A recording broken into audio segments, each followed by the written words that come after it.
It's the 19th anniversary of one of the biggest deceptions in U.S. history.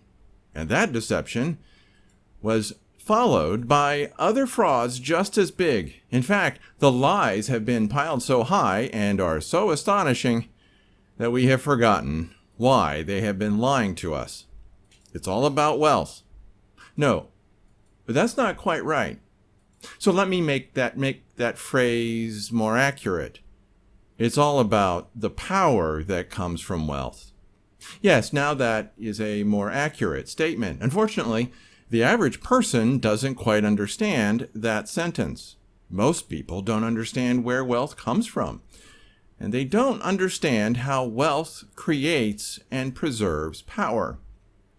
I cannot unravel all of that in one video, but maybe I can pick at it a bit. Welcome to the Shockcast. I'm John Little, recording on a warm evening in southern Taiwan on Saturday, September 12th, 2020. Before going on, hit like and click subscribe and whack that little bell. It helps, really. Also, subscribe to the Shock Letter at theshockletter.com. It's free. Find my posts on Facebook and Twitter and read my 2 books, also for free, When Jacob Returns and Ezekiel's Fire. You can find links for all of that below, and please keep praying for this ministry. I need God's direction every day to say and write what needs to be said and written. And before we go back to today's topic, please also know that we're still getting technical issues with the web hosting provider and who knows what else. Now for today's topic. After 19 years of lies, why? 19 years of lies. Amazing. I remember where I was and how I learned about the first plane hitting that first tower. I remember who told me. Hi, Sam. I remember my first thoughts. I remember where I was standing when I saw the second plane hit. It was the break room. It was a day that seemed to change everything forever. What I did not know on that day were the lies that would follow. At least some of what we saw was real. The explanations were not. But the explanations don't matter. Even the events don't matter. Yes, thousands died that day. Many more thousands would die later, in later days and in the wars that followed. And far too many criminals, fruitcakes, and morons have muddied the waters with their own twisted explanations for what happened. All that I will say for now is that building number 7 did not fall for the reasons given. What matters is the objective. Then came the Obama administration. The war on terror had clearly failed to achieve the objective. So they pounded on the idea of global warming and then climate change. It was the same objective, just a different way of trying to achieve it. They failed. Aside from a few nutters, no one actually believed in climate change, at least not where it counts. That's why carbon emissions have not declined in any significant way. Remember that actions speak louder than words, and people didn't act. Since they were still failing to meet their objective, they looked for something a little more personal. And they found it in a virus, one that was probably grown in a lab, or not. And it came along when they needed it most. They scared us into behaving the way that they wanted us to behave, but even that has begun to unravel. They have failed again to meet their objective. Have you noticed that I am being vague in my choice of words? One reason is the censorship that keeps happening these days. Algorithms rule the internet, and shadow banning is annoying. And a megashock gets more than its fair share of it. But there's a far, far deeper reason. If I say certain words, you will stop thinking. It's a human thing, so I'm not blaming you. God wired us to react strongly to life-threatening imagery, and there would not be 8 billion people on this benighted planet if we didn't have such strong knee-jerk reactions. Unfortunately, the powers that shouldn't be are taking advantage of such natural reactions to get you to agree to their objective. What is this objective that I keep mentioning? The objective is wealth, power, and more of it. Over the past couple of weeks, I've given you snapshots of the objective. One was here, the desperate gamble, why the elites are trying to lock us down. And then it was for the love of money. Both of those can be found on omegashock.com.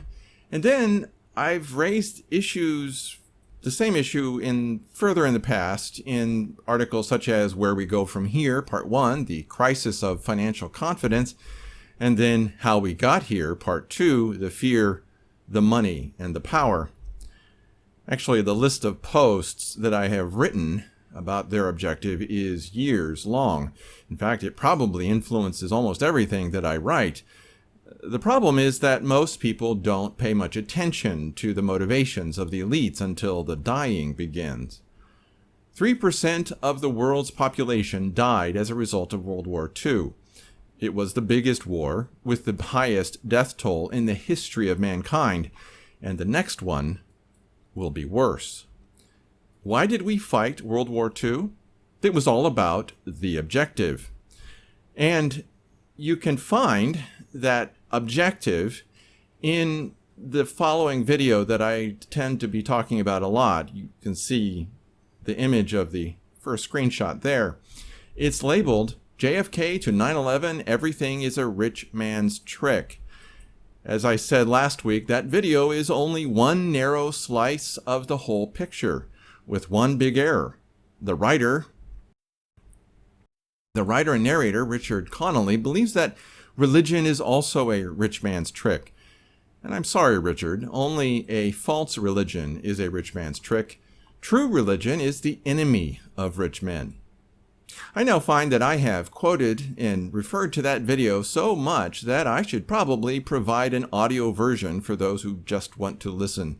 So here it is on my website at omegashock.com/audio/everything-is-a-rich-man's-trick, all spaces with dashes, and it's an MP3. Please download. Any sound distortion, by the way, that you hear on that MP3 is due to audio having been compressed and decompressed multiple times by different audio codecs. So a lot of fidelity has been lost since Richard Connolly made his first recording. And by the way, again, you can find the link to that MP3 audio below the YouTube in the description section. And yes, that video is 3 hours and 24 minutes long, give or take a few seconds. That's long, but it's still a tiny, tiny snapshot of the objective of the elites. If we wanted a bigger and better picture of what is happening now, we would have to go all the way back to the rise of the merchant class at the beginning of the Renaissance, or Renaissance, depending on where you live, in Florence, Italy. Would you believe that that something as simple as the horse collar was a really big deal? It marked a big increase in energy production, horse energy in this case.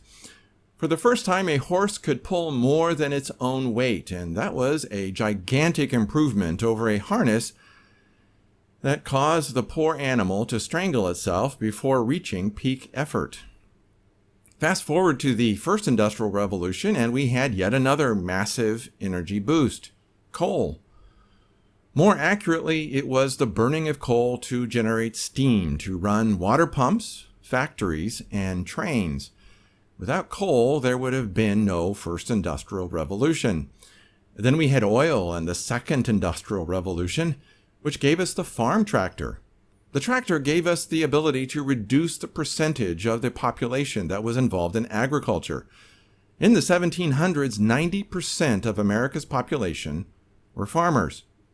In the late 1800s, it got down to 50%.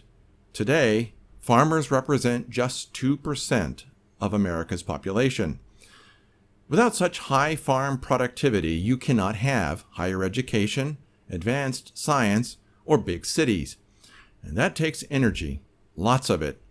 More than what a horse can give you, even with a horse collar.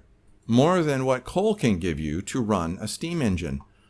Without oil, our civilization dies. Period.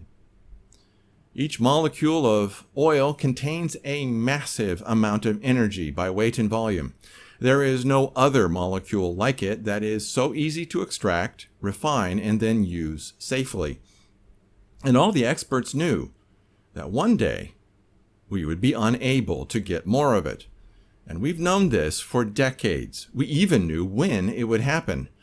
What did we do about it? Absolutely nothing.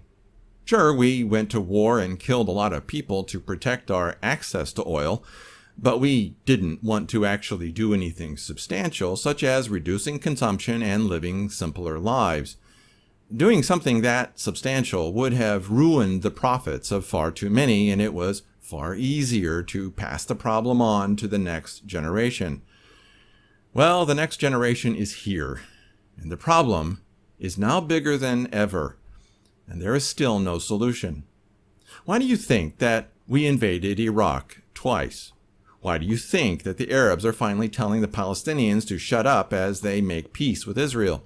Why do you think that all the elites are screaming about the need to use less carbon-based energy?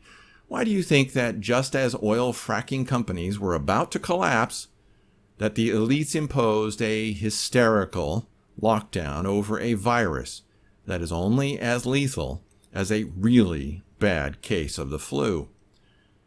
That last question might be a little too deep into coincidence theory, but I find the timing of all of this to be very, very suspicious. Having said that, God is the author of the timing of the last days. Remember what Jesus said about the timing of the events that he described. Quote, "But concerning that day and hour no one knows, not even the angels of heaven, nor the Son, but the Father only." Close quote. Matthew 24:36, the English Standard Version. Not even Satan knew when this was going to happen, but I suspect that the devil is starting to figure out that the timing is soon. The bottom line is that our civilization is about to fall because our access to energy is failing. We've been killing each other over this issue for decades, so you can expect more and more of this in the future. Think of energy collapse as a key ingredient for why the last days were going to be so awful.